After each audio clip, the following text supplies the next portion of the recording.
Hello students, welcome to class 6।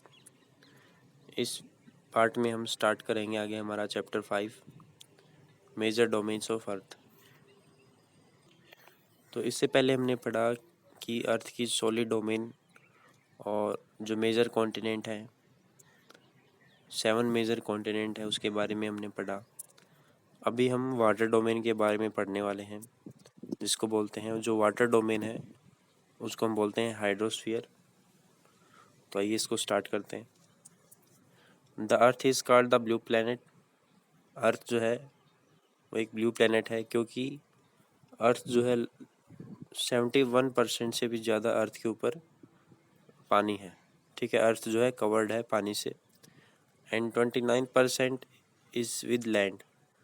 तो इसीलिए अर्थ को ब्लू प्लैनेट बोला जाता है, क्योंकि लैंड मास से ज़्यादा अर्थ पे वाटर है, पानी है। और वो कितना परसेंट है? 71%।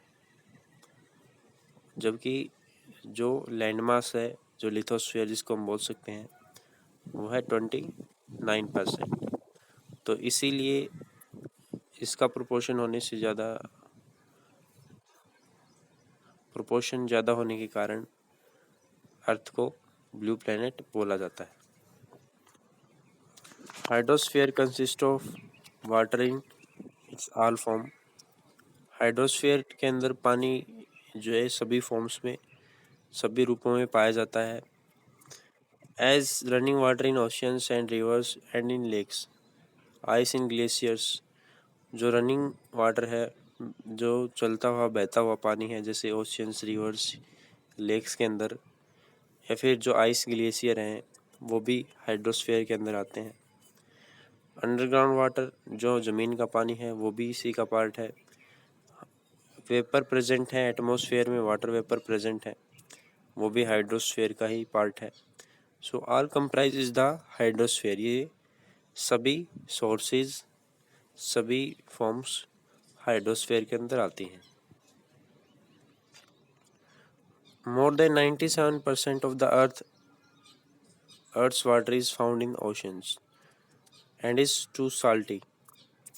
तो लगभग हम बता सकते हैं कि जो 97% जो अर्थ का पानी है वो ओशन में पाया जाता है, और टू साल्टी मतलब बहुत ज़्यादा नमकीन पानी है ह्यूमन यूज़ के लिए। A large proportion of the rest of the water is in the form of ice sheet. उसके बाद जो 97% के बाद जो बच गया, उसका एक बहुत बड़ा हिस्सा वो आइस शीट या ग्लेशियर में पाया जाता है, या अंडरग्राउंड वाटर के फॉर्म में पाया जाता है। And a very small percentage is available as fresh water for humans. और बहुत ही स्मॉल परसेंटेज हमारे पास है पानी का, बहुत ही कम परसेंट। पूरे अगर टोटल पानी जो है अर्थ के ऊपर उसके कंपेयर करें, उसके कंपैरिजन में हमारे पास बहुत ही कम परसेंट पानी है, usable water. So hence despite being a blue planet we face shortage of water. तो ये एक विडंबना है कि एक ब्लू प्लैनेट होने के बाद भी, जहाँ पर लैंड मास से ज़्यादा पानी उपलब्ध है, तो वो ब्लू प्लैनेट होने के बाद भी हमारे लिए एक शॉर्टेज आती है, पानी की कमी आती है। क्योंकि जो हमने अभी पढ़ा कि जो 97% ऑफ वाटर जो है ओशंस में, वो ह्यूमन यूज़ के लिए नहीं है, वो बहुत ज़्यादा साल्टी है।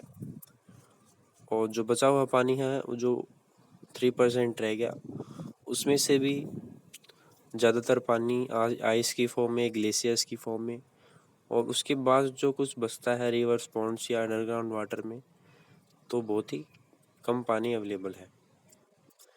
तो अभी हम पढ़ेंगे हाइड्रोस्फीयर की जो सबसे बड़ी डोमेन है, इसके अंदर सबसे बड़ा पार्ट है oceans. So oceans are the major part of hydrosphere. Major part है हाइड्रोस्फीयर का। दे आर इंटरकनेक्टेड, और वो एक दूसरे से जुड़े हुए हैं सारे oceans. The oceans water are always moving.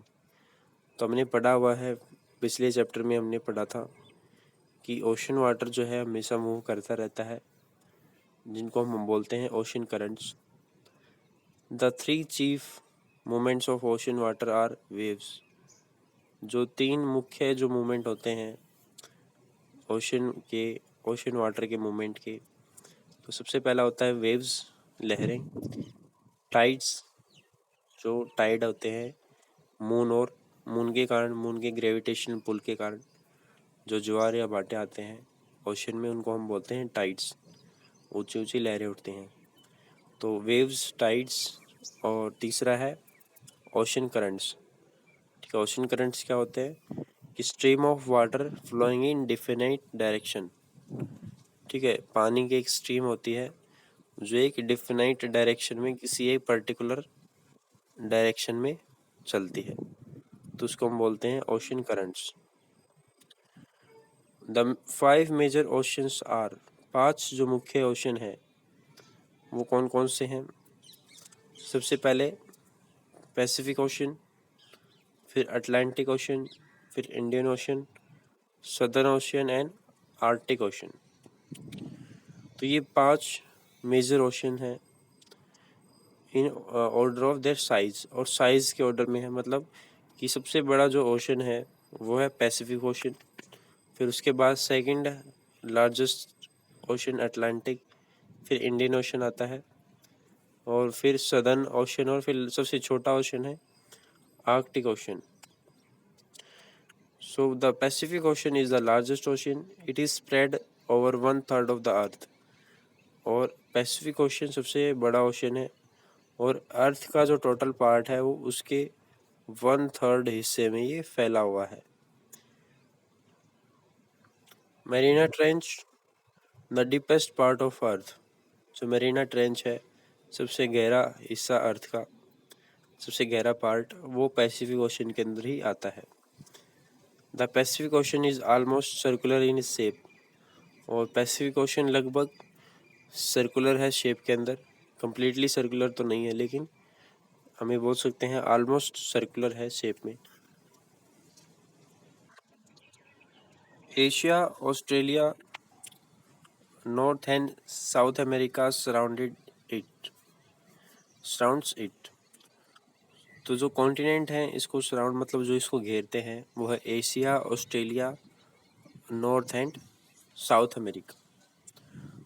तो जब आप मैप में देखेंगे, look at the map and find the location of the continents around the Pacific ocean. तो अभी हम मैप में देखेंगे कि जो लोकेशन है पैसिफिक ओशन की वो कहाँ पर है, कौन से कॉन्टिनेंट्स सराउंड किए हुए हैं, ये तो हमने देख लिया। तो इसको हम एक बार वर्ल्ड मैप में भी ऑब्जर्व करते हैं। तो देखिए, जो पैसिफिक ओशन है वो कैसे गिरा हुआ है। यहाँ पर पैसिफिक ओशन है, हमने पढ़े कौन कौन से कॉन्टिनेंट्स जो पैसिफिक ओशन को घेरते हैं। नॉर्थ अमेरिका, साउथ अमेरिका, और एशिया एंड ऑस्ट्रेलिया। तो ये मोस्टली राउंड शेप में है। ठीक है, ये 3 डायमेंशनल नहीं है पिक्चर, तो इसलिए पैसिफिक ओशन हमें यहाँ पे भी दिखाना पड़ रहा है।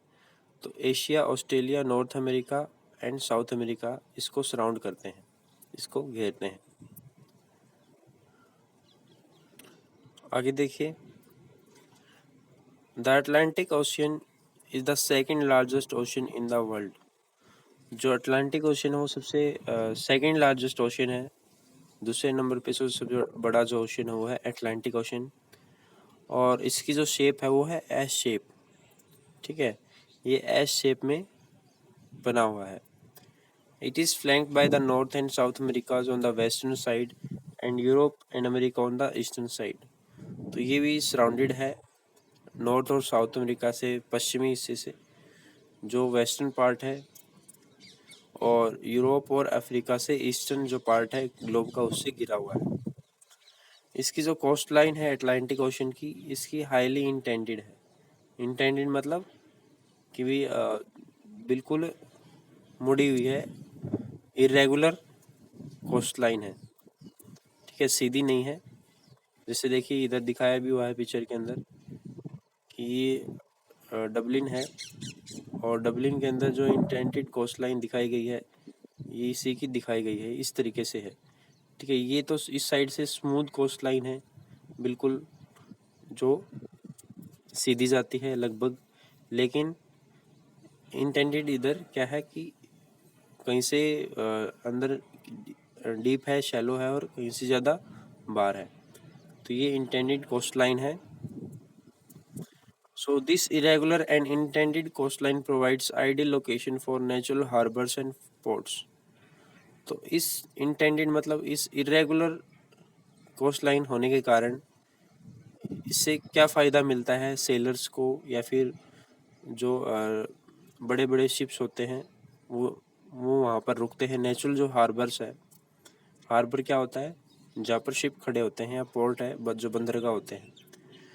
तो इस इंटेंडेड या इरेगुलर कोस्ट लाइन होने के कारण क्या है कि शिप यहाँ पे खड़े हो सकते हैं, क्योंकि उनको वेव्स, जो ओशियन वेव्स हैं, उनका सामना नहीं करना पड़ेगा ऐसी जगहों पर। डीप जो इनसाइड एरियाज हैं, यहाँ पे हवाएं भी कम चलती हैं, और जो ओशियन वेव्स हैं या टाइड्स हैं, उनका इफेक्ट भी कम रहता है, प्रभाव कम रहता है, जिससे सेलर्स को यात्रा करने में परेशानी नहीं आती। So from the point of view of commerce, it is busiest ocean. और सबसे जो बिजी ओशन है कॉमर्स पे देखिए, अगर बिजनेस के हिसाब से देखें तो अटलांटिक ओशन है। नेक्स्ट ओशन है हमारा इंडियन ओशन।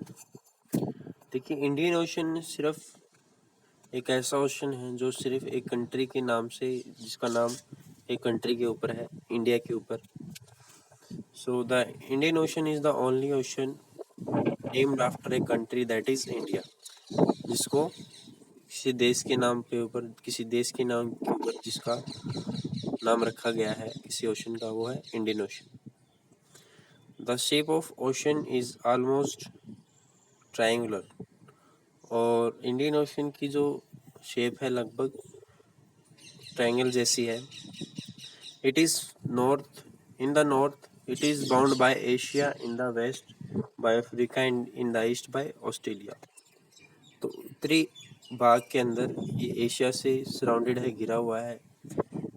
पश्चिमी भाग में ये अफ्रीका से घिरा हुआ है, और ईस्टर्न पार्ट में ये ऑस्ट्रेलिया से घिरा हुआ है।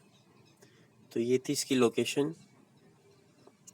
उसके बाद जो दूसरा कॉन्टिनेंट आता है वो है southern ocean. The southern ocean encircles the continent of Antarctica. जो सदर्न ओशन है वो किसको सराउंड करता है, किसको घेरता है, अंटार्कटिका को घेरता है।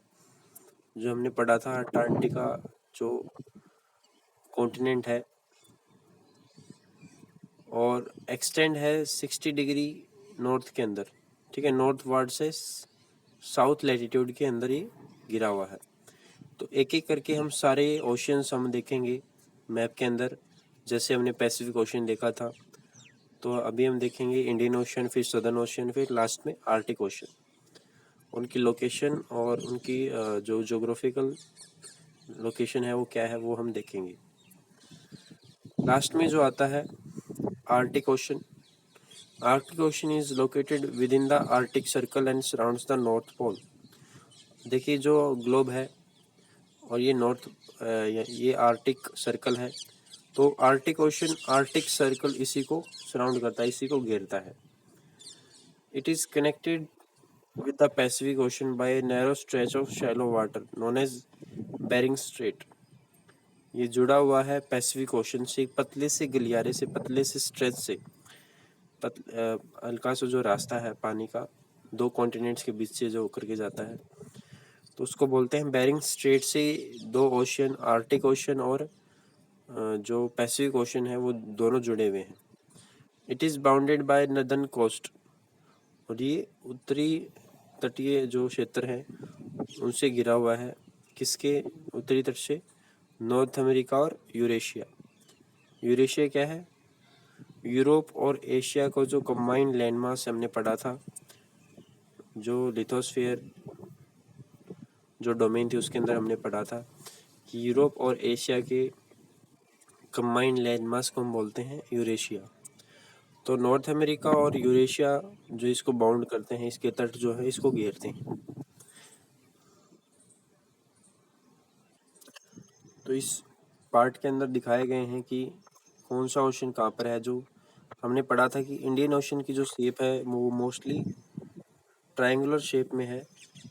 ठीक है, ये इंडियन ओशन है, कम्प्लीटली ट्रायंगुलर तो नहीं है लेकिन लगभग ट्रायंगल शेप में है।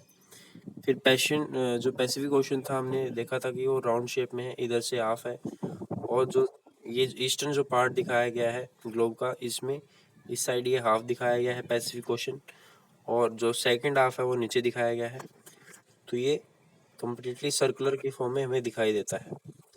उसके बाद अटलांटिक ओशन जो है वो एस शेप में दिखाई देता है। एस शेप अटलांटिक ओशन की कैसे बनती है, जैसे कि ये एस शेप है। ठीक है, तो ये अटलांटिक ओशन है, ये बिजिएस्ट ओशन है, वर्ल्ड का सबसे बिजी रहने वाला ओशन है। उसके बाद अटलांटिक ओशन के बाद जो हमने पढ़ा था आर्कटिक ओशन। आर्कटिक ओशन है आर्कटिक सर्कल के पास, जो नॉर्थ पोल है, नॉर्थ पोल यहाँ पर है। ठीक है, ये आर्कटिक सर्कल है और इसको जो घेरता है वो है आर्कटिक ओशन, आर्कटिक सर्कल को घेरने वाला। तो ये अभी हमारा हाइड्रोस्फीयर का जो पार्ट है वो कंप्लीट होता है। नेक्स्ट पार्ट में हम एटमॉस्फेयर जो डोमेन है उसको हम स्टार्ट करेंगे। Thank you.